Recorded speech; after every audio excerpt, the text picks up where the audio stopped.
नमस्कार। मैं डॉक्टर राकेश कुमार शर्मा, सहायक आचार्य अर्थशास्त्र। आज हम बीए द्वितीय वर्ष अर्थशास्त्र का जो फर्स्ट पेपर है व्यष्टि आर्थिक सिद्धांत, उसका जो तीसरा लेसन है उपयोगिता विश्लेषण, इसका अध्ययन करेंगे। तो उपयोगिता विश्लेषण से पहले सबसे पहले हम देखते हैं कि उपयोगिता क्या है। किसी भी वस्तु या सेवा के द्वारा एक विशिष्ट आवश्यकता को संतुष्ट करने की जो शक्ति या क्षमता उस वस्तु में होती है उसे हम उपयोगिता कहते हैं। वस्तु या सेवा के द्वारा आवश्यकता को संतुष्ट करने की शक्ति या क्षमता क्या कहलाती है? उपयोगिता कहलाती है। अब आता है उपयोगिता का माप क्या है, उपयोगिता का मापन कैसे किया जाता है। तो उपयोगिता एक मनोवैज्ञानिक अवधारणा है। इसका मापन अनेक प्रकार से किया जाता है। 1870 में ग्रेट ब्रिटेन के विलियम स्टैनले जेविन्स, ऑस्ट्रिया के कार्ल मेंजर, फ्रांस के वालरा आदि ने इसका विश्लेषण प्रारंभ किया। और इसके विश्लेषण दो तरीके से प्रारंभ किया, एक गणनावाचक दृष्टिकोण, एक क्रमवाचक दृष्टिकोण, एक कोऑर्डिनल एनालिसिस, एक ऑर्डिनल एनालिसिस। कोऑर्डिनल एनालिसिस में गणनावाचक दृष्टिकोण के अंतर्गत उपयोगिता का विश्लेषण करते समय उपयोगिता की मापन किया जा सकता है, उपयोगिता की गणना की जा सकती है। ये प्रोफेसर मार्शल ने सबसे पहले कहा। उन्होंने कहा कि किसी भी वस्तु के द्वारा प्राप्त होने वाली उपयोगिता का मापन किया जा सकता है, उसको कुल उपयोगिता, औसत उपयोगिता, सीमांत उपयोगिता के द्वारा नापा जा सकता है। ये गणनावाचक दृष्टिकोण है। जबकि इसके बाद हिग्स, एलन आदि ने कहा कि उपयोगिता की गणना नहीं की जा सकती, उसकी तुलना की जा सकती है, और उसका नाम दिया क्रमवाचक विश्लेषण, ऑर्डिनल एनालिसिस। तो दो प्रकार से उपयोगिता का मापन किया जा सकता है, एक कोऑर्डिनल एनालिसिस, एक ऑर्डिनल एनालिसिस। कोऑर्डिनल एनालिसिस में उपयोगिता की गणना की जा सकती है कि किसी वस्तु से कितनी उपयोगिता प्राप्त हो रही है, इस बात की गणना कर सकते हैं। जबकि ऑर्डिनल एनालिसिस या क्रमवाचक विश्लेषण में कहा कि उपयोगिता की गणना करना असंभव है, इसलिए दो वस्तुओं की उपयोगिता की तुलना की जा सकती है, उनकी गणना नहीं की जा सकती, उसे क्रमवाचक विश्लेषण कहते हैं। तो दो प्रकार से इसका मापन है जिसका अध्ययन किया जाएगा। तीसरा है कि उपयोगिता के मापन के पश्चात कि उपयोगिता होती क्या है, इसको कुल उपयोगिता और सीमांत उपयोगिता के द्वारा कैसे नापा जाता है। तो कुल उपयोगिता किसी भी दिए हुए समय में एक वस्तु की विभिन्न इकाइयों के उपयोग से जो कुल संतुष्टि प्राप्त होती है उसे हम कुल उपयोगिता कहते हैं। Total utility. तो टोटल यूटिलिटी की क्या हुई कि किसी भी वस्तु या सेवा के प्रयोग करने से जो हमें कुल संतुष्टि प्राप्त होती है उसे हम कुल उपयोगिता कहते हैं। वस्तु की कुल उपयोगिता एक बिंदु तक बढ़ती है और उसके बाद बढ़ने के बाद धीरे धीरे वापस घटने लग जाती है। और अपन ये मानते भी हैं, जब हम किसी वस्तु का उपभोग करते हैं, जैसे हमने पानी के गिलास का ये उपभोग किया, तो पानी के गिलास का उपभोग करते हैं तो एक गिलास के बाद दूसरे गिलास से जो संतुष्टि प्राप्त होती है उपभोग करने से, वो पहले वाले गिलास की तुलना में और कम होती है।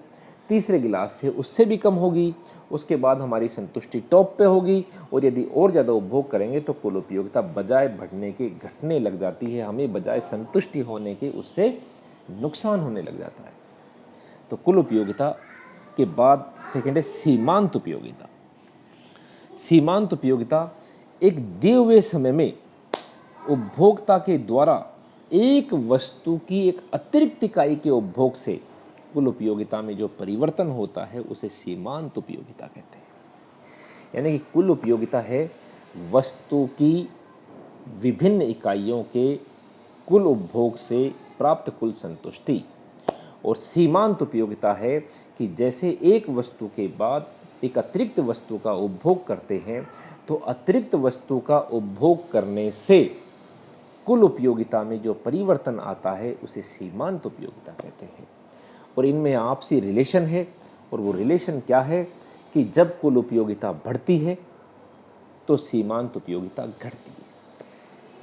कुल उपयोगिता बढ़ती है तो सीमांत उपयोगिता घटती है, क्योंकि कुल उपयोगिता के बढ़ने की दर होती है वो घटती हुई होती है।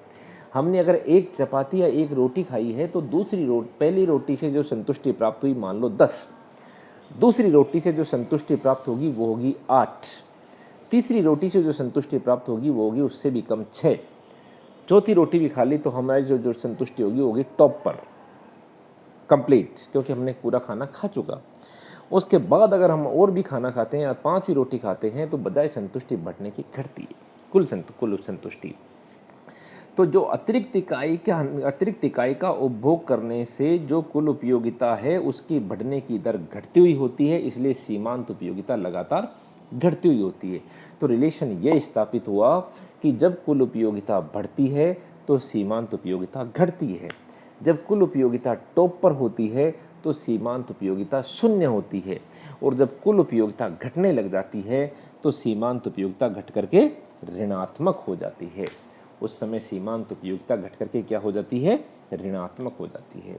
तो मैं वापस से एक बार फिर, जब कुल उपयोगिता बढ़ती है तो सीमांत उपयोगिता घटती है, जब कुल उपयोगिता अधिकतम होती है तो सीमांत उपयोगिता शून्य होती है, और जब कुल उपयोगिता घटने लग जाती है तो सीमांत उपयोगिता घट करके ऋणात्मक हो जाती है।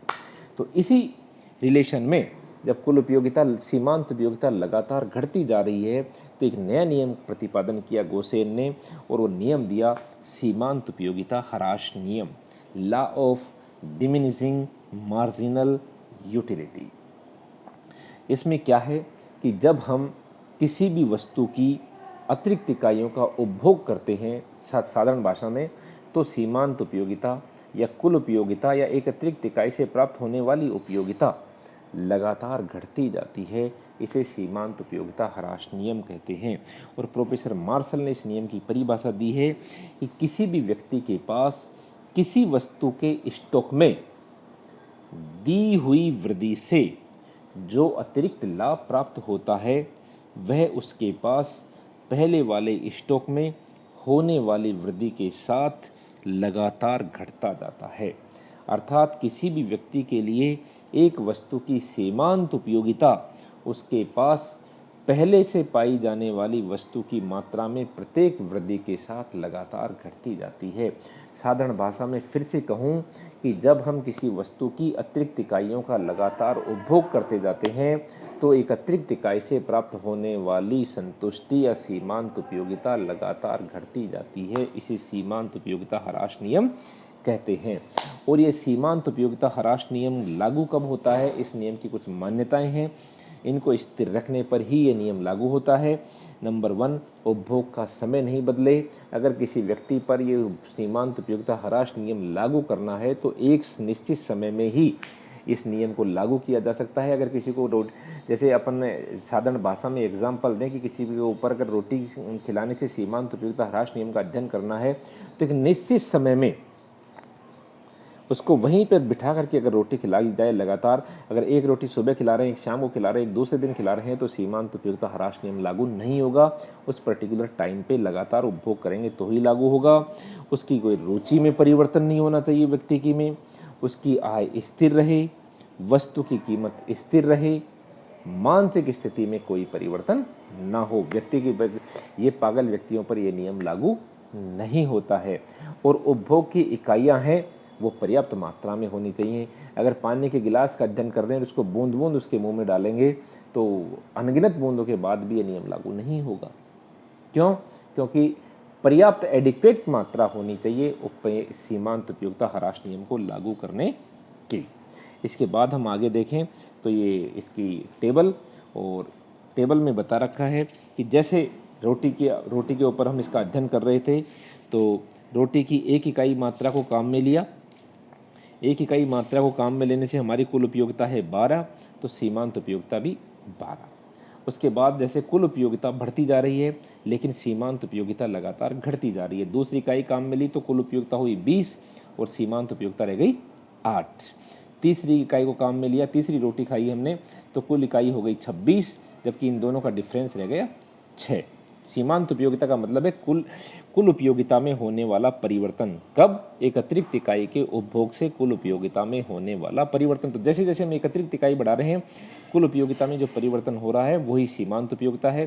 पहली इकाई में 12 था तो 12, दूसरी इकाई में 20 तो इनके सीमांत उपयोगिता में परिवर्तन रह गया 8, तीसरी इकाई में 26 तो सीमांत उपयोगिता में परिवर्तन रह गया 6, चौथी इकाई में 30 तो सीमांत उपयोगिता में परिवर्तन रह गया 4, पाँचवीं में 32 तो सीमांत उपयोगिता 2, और छठी में भी 32 तो सीमांत उपयोगिता 0। जहाँ कुल उपयोगिता टॉप पर है वहाँ सीमांत उपयोगिता 0 है। जहाँ कुल उपयोगिता आपसे इससे पहले बढ़ती जा रही थी तो सीमांत उपयोगिता घटती जा रही थी। जब कुल उपयोगिता टॉप पर अधिकतम तो सीमांत उपयोगिता 0, और जब कुल उपयोगिता घटने लग जाती है तो सीमांत उपयोगिता हो जाती है ऋणात्मक -2, यानी कि 32 से घट के 30 हुई तो सीमांत उपयोगिता रह गई -2। और यही रिलेशन मैं बता रहा था, जब कुल उपयोगिता बढ़ती है तो सीमांत उपयोगिता घटती है, जब कुल उपयोगिता अधिकतम होती है तो सीमांत उपयोगिता 0 होती है, जब कुल उपयोगिता घटने लग जाती है तो सीमांत उपयोगिता ऋणात्मक हो जाती है। और यह बात इस डायग्राम से स्पष्ट हो रही है। कुल उपयोगिता बढ़ती जा रही है, सीमांत उपयोगिता घटती जा रही है, कुल उपयोगिता मैक्सिमम है, सीमांत उपयोगिता 0 है, कुल उपयोगिता घटने लगती है और सीमांत उपयोगिता घट करके क्या हो जाती है, ऋणात्मक हो जाती है। और इस नियम के कुछ अपवाद भी हैं और इस नियम का महत्व भी है। तो ये नियम का अपवाद क्या है कि संगीत पर यह नियम लागू नहीं होता। संगीत एक गाना सुना दो, दूसरा सुना दो, तीसरा सुना दो, तो उसके बाद ये नहीं कि साहब अब मैं भर गया बिल्कुल, अब ज़्यादा संगीत सुनाने से वापस से निकलने लग जाएगा, ऐसा कुछ भी नहीं। संगीत पर यह नियम लागू नहीं होता। इकाई के एडिकेट अमाउंट से कम होने पर, छोटी इकाई होने पर यह नियम लागू नहीं होता है। जैसे मैंने बताया कि पानी का गिलास पियोगे तो अगले गिलास में सीमांत उपयोगिता घटेगी, लेकिन अगर पानी की बूंद बूंद पियोगे तो कैसे घटेगी। टेलीफोन संबंधी अपवाद, मोबाइल पर अगर एक से बात करने के बाद दूसरे से बात करते हैं, तीसरे से बात करते हैं तो नियम लागू नहीं होता है। और कंजूस व्यक्ति को कितना ही दे दो उस पर भी ये नियम लागू नहीं होता है। इस नियम का महत्व क्या है, सीमांत उपयोगिता ह्रास नियम का महत्व है, यह मांग के नियम का आधार है। मांग का नियम जो कि मांग और कीमत के संबंध को बताएगा नेक्स्ट चैप्टर में, उसके नियम का आधार है। सार्वजनिक वित्त में इस नियम का प्रयोग किया जाता है। पब्लिक फाइनेंस जो एमए में किताब बुक आएगी इसकी पूरी, इस सार्वजनिक वित्त में किस प्रकार से टैक्सेशन होगा, किस प्रकार से एक्सपेंडिचर होगा, पब्लिक एक्सपेंडिचर, उसमें ये नियम लागू होता है। और सम सीमांत उपयोगिता नियम का भी आधार है। इस प्रकार सीमांत उपयोगिता ह्रास नियम, जिसमें कि एक अतिरिक्त इकाइयों के उपभोग से सीमांत उपयोगिता लगातार घटती जाती है, ये नियम है। और ये नियम बहुत ही इम्पोर्टेंट है, अक्सर एग्ज़ाम में आता रहता है, इसलिए इस नियम का बड़े ध्यान से अध्ययन करें। और बहुत बहुत धन्यवाद।